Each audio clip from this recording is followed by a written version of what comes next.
झारखंड में एनडीए और महागठबंधन के बीच कांटे की टक्कर है, लेकिन जिस तरह से महागठबंधन के अंदर एक घमासान मचा हुआ है और महागठबंधन के सहयोगी अलग अलग मोर्चा खोले हुए हैं, उससे बीजेपी को उसकी राह आसान दिख रही है।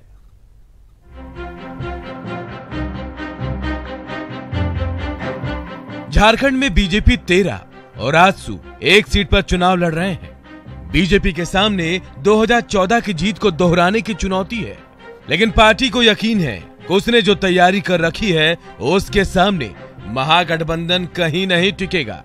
कोई चुनौती नहीं, न इनके पास कार्यकर्ता है, न संगठन है, न जनता का जन समर्थन है। नेताओं की भरमार है और वो नेता भी अब टूट टूट करके भारतीय जनता पार्टी और एनडीए गठबंधन में शामिल हो रहे हैं। झारखंड में महागठबंधन के बैनर तले कांग्रेस, जेएमएम, जेवीएम, आरजेडी एकजुट है। समझौते के मुताबिक कांग्रेस को 7, जेएमएम को 4, जेवीएम को 2 और आरजेडी को 1 सीट मिली है। इस समझौते से अलग आरजेडी ने चतरा सीट से सुभाष यादव को टिकट दिया। इससे बीजेपी खेमे में खुशी है। वहीं वामदल भी महागठबंधन से अलग चुनाव लड़ने की तैयारी में है। ऐसे में बटे विपक्ष ने बीजेपी की राह आसान कर दी है। ये महागठबंधन नाम का जो भूत प्रेत है ना, इसको जनता नहीं मानती है कि महागठबंधन नाम की कोई चीज़ है। क्योंकि जनता ये बात समझ गई है, ये महागठबंधन जो है ना घोटालाबाजों का है, भ्रष्टाचारियों का है। इन दावों से इतर सियासी जानकारों का मानना है कि बीजेपी को खतरे का एहसास है, लेकिन वो इसे स्वीकार करने के लिए तैयार नहीं है।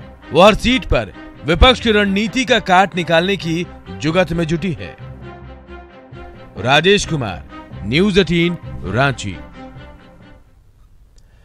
चतरा लोकसभा सीट से बीजेपी के सुनील सिंह, कांग्रेस के मनोज यादव, आरजेडी के सुभाष यादव, बीजेपी के बागी और निर्दलीय उम्मीदवार राजेंद्र साहू मुख्य दावेदार हैं। इस सभी क्षेत्र के करीब 14 लाख मतदाताओं को लुभाने के लिए तरह तरह के वायदे कर रहे हैं। बीजेपी राष्ट्रीय सुरक्षा और चतरा में रेल परिचालन शुरू कराने का वादा कर रही है, तो कांग्रेस क्षेत्र में सेहत, शिक्षा और रोजगार की बहार लाने की बात। आरजेडी का क्षेत्र के समग्र विकास को अपना चुनावी मुद्दा बनाने का मौका मिला है, उसे चुनावी मुद्दा वो बना रही है।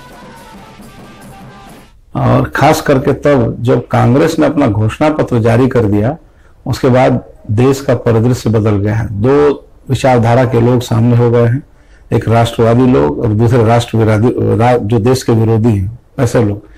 चतरा की जो जनता है वो राष्ट्रभक्त है।